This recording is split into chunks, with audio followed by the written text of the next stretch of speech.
welcome to Shinobi Countdown. In today's video, we are diving into everything you need to know before starting Nioh 2. Whether you're completely new to the game or already have PTSD from the first one, we've got you covered. Let's jump right into it before you rage quit, because trust me, you will rage quit. Now, for those unfamiliar, Nioh 2 isn't just a game, it's a calculated attack on your mental stability. It's like if Dark Souls, Ninja Gaiden and a bad luck curse had a baby, and that baby was raised by demons. Think you're good at action RPGs? This game will shatter that illusion, faster than a yokai slamming you into the dirt with a single move you didn't even see coming. But hey, at least you'll look cool while suffering, right?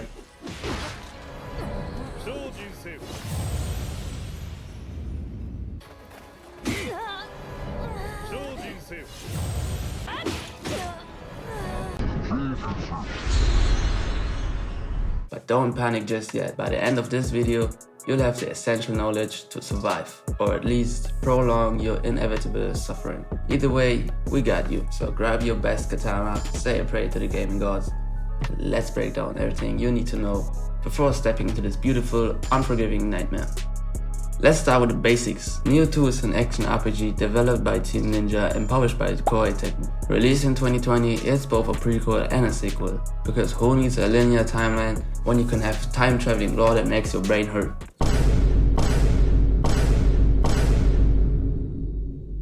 You play as Hide, a half-human, half-yokai warrior, which sounds like a power fantasy until you realize that everything in this game wants you dead way more than you want to stay alive. Now, what makes Hide special? Aside from their tragic backstory and the fact that they have apparently never skip arm day, is the ability to transform into a yokai mid-battle. Sounds overpowered, right? Well, sure. Until you meet an actual yokai that turns you into a ragdoll before you can even flex your new powers. But hey, it's all a part of the experience. One of the biggest differences between Nioh 2 and the other brutal action RPGs? Customization. Unlike Dark Souls, where you play as a cursed husk, or Sekiro, where you're a one-armed shinobi with very little fashion choices, Nioh 2 lets you go wild with character creation. That means you can craft your dream samurai, a legendary warrior with the drip of a foil warlord, or you can spend 2 hours creating a goblin-faced nightmare that will make you every cutscene unbearable. Your call. Don't get too attached to your looks, because soon all that really matters is how well you dodge, parry and cry yourself to sleep after another boss wipes the floor with you. But don't worry, we're just getting started. The story in Nioh 2 is, well, let's just say it's not the easiest to follow. Think of it like a history lesson, but instead of taking notes, you're too busy dodging for your life. Don't worry, we've got the Spark Notes version. You, as Hide, a mercenary trying to survive in late 1500s Sengoku-era Japan, a time of war, betrayal, and enough samurai drama to fuel an entire Netflix series. Because no one in feudal Japan knows how to mind their own business, you get roped into a massive conflict involving warlords, demons, and magic rocks. Yes, magic rocks. You see, in this world, spirit stones are a big deal. They grant insane power, but also have a nasty habit of turning people into raging monsters. Because clearly, historical warfare wasn't chaotic enough. We had to throw in some demon possession. Along your journey, you'll meet some colorful characters. First up, there's Tokichiro, a charismatic merchant with big dreams, bigger ambitions and even bigger red flags. Then there's Mumio, a fierce yokai hunter who actually knows what he's doing. And of course, because no samurai game is complete without him, you'll cross paths with none other than Oda Nobunaga himself. If you played any game set in Japan's Warring States period, you already knew he was gonna show up. But let's be real, the real stars of this game are the yokai. These supernatural nightmares are everywhere, and they range from terrifying to why is this even a thing. We've got demonic monkeys that will wreck your health bar in seconds, horrifying ogres that throw boulders like dodgeballs, and yes, haunted umbrellas. Because nothing says fear like getting murdered by an angry parasol. So while you might be here for the historical drama, don't get too comfortable. Because the yokai are here to remind you that nothing in this world wants you to win. But don't worry, we've got plenty of survival tips coming up. Now let's talk about what makes Nioh 2 both a masterpiece and a personal torture device. Its gameplay mechanics. If you thought this was just another hack and slash, oh buddy, you're in for a rude awakening. Combat in Nioh 2 is fast, punishing, and will make you appreciate the little things in life. Like breathing normally instead of hyperventilating every time a yokai winds up for an attack. First up, the Ki-Po system. This is basically your best friend and your worst enemy. It lets you recover stamina mid-fight, which is crucial, unless you enjoy the feeling of being completely defenseless while a demon turns you into a chew toy. Mastering key points keeps you agile, lets you keep the pressure, and most importantly helps you avoid the embarrassing moment where your character just stands there gasping while an enemy winds up the final blow. Then we have this stance system: high, mid, low. This isn't just for show. Each stance completely changes how you fight. High stance is for when you want to deal massive damage, but also burn through your stamina like a speedrunner skipping hydration. Mid stance is your all-rounder, balanced attack and defense, good for when you don't know what's coming next. In low stance, it's like fighting on caffeine, fast, twitchy and perfect for dodging, but your attacks hit about as hard as a paper fan. Now let's talk about the burst counter. Arguably the coolest and most terrifying mechanic in the game. Think of it as a parry, but instead of just deflecting an attack, just straight up punch the enemy's aggression back at them. Time it right, and you'll interrupt their most devastating moves like a total badass. Miss it? Well, hope you enjoy a long walk from the nearest shrine. Between key management, stances and the burst counter, Nioh 2 demands more than just button mashing. If you're spamming attacks without thinking, congratulations! You've just signed up for the fastest trip to the afterlife. But don't worry, we're here to help you survive. Maybe. Graphically, Nioh 2 is absolutely stunning. It's like the game world was designed by someone who wanted to make you feel awe, fear, and despair, sometimes all at once.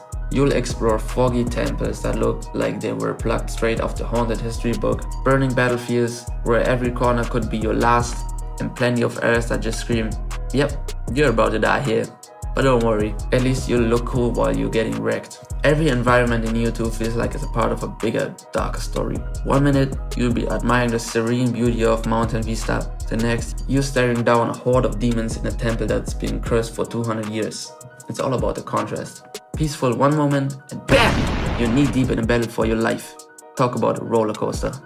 And then there's the music. Oh, the music. During regular exploration, it's calm and ambient, lulling you into a false sense of security.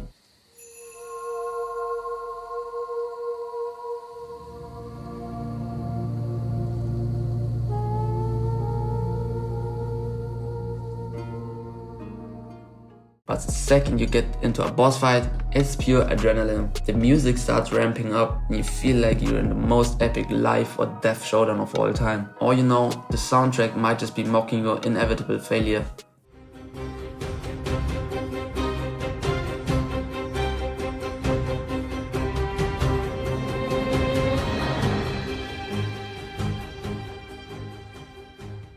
But hey, at least it's good music. Each moment feels charged with emotion, whether you're enjoying the view or waiting for the next horrific thing to try to end your run. And while the world of Nioh 2 is beautiful, don't get too distracted. Because again, you're about to die here. It's not a question of if, but when. So what does Nioh 2 do well? Let's start with the obvious, the combat. It's fluid, it's rewarding, and it will make you feel like a total badass. Once you stop crying, seriously, you get to a point where dodging, parrying and slicing through yokai feels like a second nature. But only after dying a lot and wondering why you even picked up the controller in the first place. One of the coolest things about Nioh 2 is the skill trees. There's so much customization, it's like building your own samurai dream team. You can spec into whatever makes you feel most powerful, whether you're all about those heavy attacks or prefer a more nimble, stealthy approach. You'll unlock new abilities that turn you into a one-person army, or at the very least someone who doesn't immediately get crushed by every enemy they meet. The difficulty curve? Well, let's just say it's brutal. This game expects you to learn from your failures. That means you'll fail. A lot. And not just, whoops, I tripped on a rock type of failures. No. I tried to fight a boss and got wiped in 2 hits kind of failures. So get used to it, because this game loves showing you how bad you are. And while we're talking about the tough parts, let's be honest, some of the later missions feel a bit repetitive. You'll find yourself thinking, haven't I fought the same boss 5 times already? But by then, you're probably so numb from all the dying that you just roll with it. So yeah, Nioh 2 will keep you engaged. But it'll also make you question your sanity.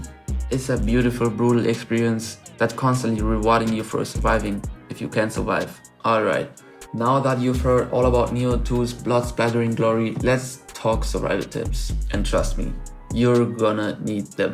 First up, Master the key pose early. This is the difference between looking like a pro and getting bodied by every yokai in sight. It's like the game's secret handshake. Get it down, and suddenly you'll feel like you've leveled up your actual life. Get it wrong and you'll just look like a punching bag getting tossed around like a ragdoll. Second, don't just pick the biggest weapon and hope for the best. Experiment with the different weapons. Sure, you could swing around that giant katana like you're auditioning for a samurai movie, but if you're not comfortable with it, you're just going to end up swinging at air while the enemy politely takes you out. Try different weapons until you find your personal weapon of mass destruction. Or, if you're feeling brave, you can just pick the biggest one and hope for the best. And by hope, I mean pray for the gaming gods that your stamina lasts long enough to land a single hit. Third, use your elixirs. Seriously, don't hoard them like they're some rare collectible. This isn't a hoarding simulator, and those elixirs won't help you when you're face to face with a boss that could probably wipe out an entire village with a sneeze. So don't be afraid to pop one when your health gets low. You can always find more, or buy more. And most importantly, don't get discouraged. You're going to die over and over. Each failure makes your eventual victory that much sweeter. Think of it as a training for the ultimate revenge story. You're sorry. You're not losing, you're learning. And trust me, when you finally take down that boss you've been fighting for 5 hours, it'll feel like you've just won the lottery. Except, instead of money, you get the satisfaction of not having to fight them anymore. And that's everything you need to know before starting Nioh 2.